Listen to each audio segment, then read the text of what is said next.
Siku moja Rais John Magufuli aliwaacha Watanzania midomo wazi baada ya kutamka kwamba alipewa sumu. Ukumbi mzima ukakaa kimya, kwani siku hiyo ya Novemba 12 mwaka 2019, rais huyo wa tano wa Tanzania alikuwa anazindua kitabu cha maisha binafsi ya rais wa awamu ya tatu Benjamin Mkapa jijini Dar es Salaam. JPM kama ambavyo wengi walizoea kumuita, alisimama mbele ya maraisi wastaafu akiwa hana raha, kuanzia sauti yake, uso wake, hata mikono ilionyesha uzito wa jambo alilolitoa moyoni mwake, kwamba kuna watu walitaka kuiangamiza kabisa nafsi yake. Baada ya hapo nikanyweshwa sumu Dodoma, ambayo alimanusula iondoe uhai wangu. Magufuli hakutaka kuwaacha watu juu, akaeleza na sababu za kuchukiwa na hadi mawaziri. Hatimaye mipango ya kummaliza ikapangwa. Akaeleza kuwa baada ya kuhitimu shahada ya sayansi ya elimu Chuo Kikuu cha Dar es Salaam mwaka 1988, uchaguzi mkuu wa mwaka 1995, Mkapa alisimama katika jukwaa la Chato na kutamka kuwa nileteeni kijana huyu.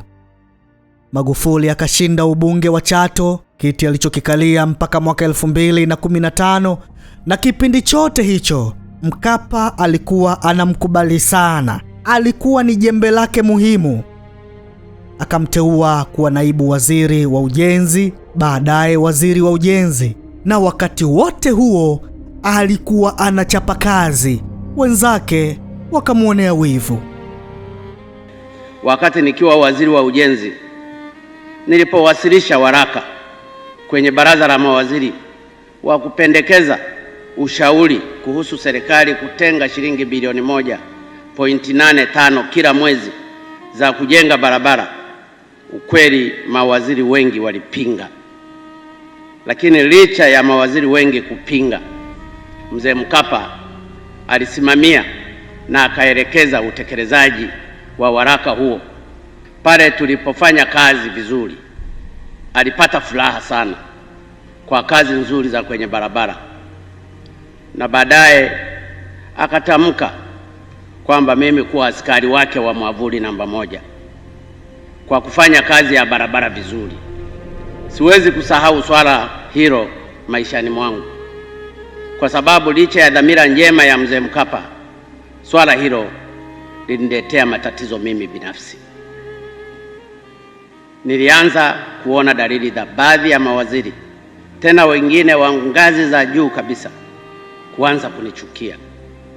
Na muda si mrefu baada ya hapo nikanyweshwa sumu Dodoma, ambayo alimanusula iondoe uhai wangu.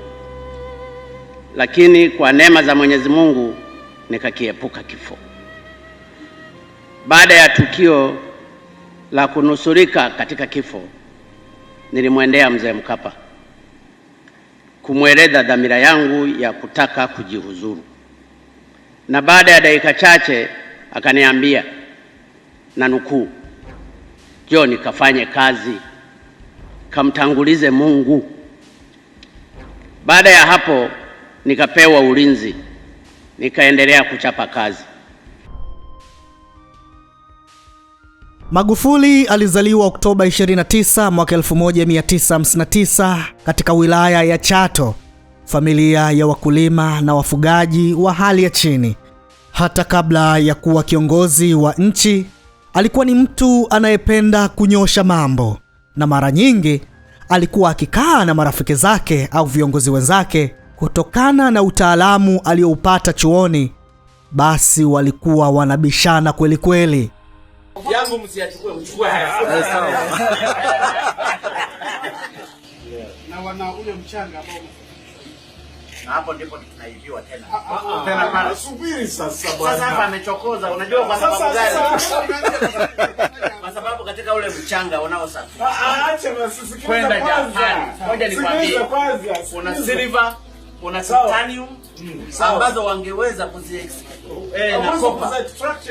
Ni temperature ya 1500 tu wangetengeneza ma finance.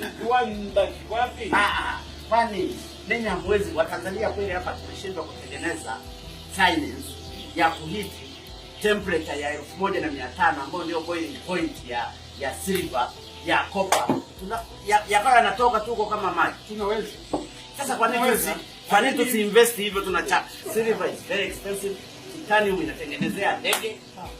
Ila tuibiwe tu hivyo mpaka siku ya kufa chukua fomu basi. Fomu ya nini? Unajua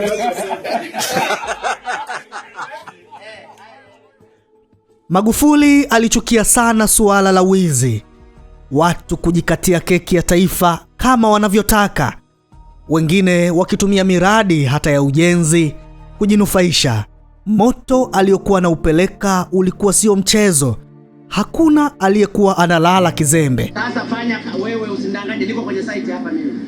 Wewe uko kwenye site umeleta. Nataka kukwambia hii kazi leo barabara ipitike. Umenielewa bwana? Maneno mengi ya nini? Kama maana yake nini? Mtakaje na mtu ambaye hajaanza hata kazi, hata kukata hajaanza, amekaa tu na magreda. Independence. Of course in 1961 the issue of infrastructure, it was very bad. We used to have only 1,300 kilometers tarmac road. Now we have more than 60,500 kilometers network for the whole country. Kazi zake zilikuwa zinaonekana. Hata mwaka 2015 alipokwenda kuchukua fomu ya urais, wengi wakawa na imani naye kwamba nchi itabadilika. Falsafa yake namba 1, uzalendo na kulinda rasilimali, ilikuna mioyo ya wanyonge wengi. Hata alipokwenda kukabidhiwa ofisi na Rais Kikwete, akiwa amepiga tai yake ya zambarau, shati lenye mistari, koti safi, lakini zaidi ya yote vazi kubwa waliloliona Watanzania likiwa ni tabasamu lake. Watanzania walimuomba Mungu JPM asimamie suala la ulinzi wa rasilimali za nchi ili ziwanufaishe Watanzania kwanza, nao wawe na tabasamu kama la kwake, waishi falsafa ya maisha bora kwa kila Mtanzania. Magufuli akiwa Ikulu, kila alipokumbuka kwamba mzee wake Mkapa alitembea kilomita 60 kwenda shule akiwa amebeba mkeka wa kulalia, hana godoro, akakumbuka kwamba na yeye alikulia mazingira duni yaliyomfanya awe mtu wa kutia bidii katika kazi. Akawateua vijana kushika nafasi za juu katika serikali yake, mmojawapo akiwa ni Paul Makonda, kijana aliyekuwa na moto kiasi cha kuanzisha vita ya madawa ya kulevya.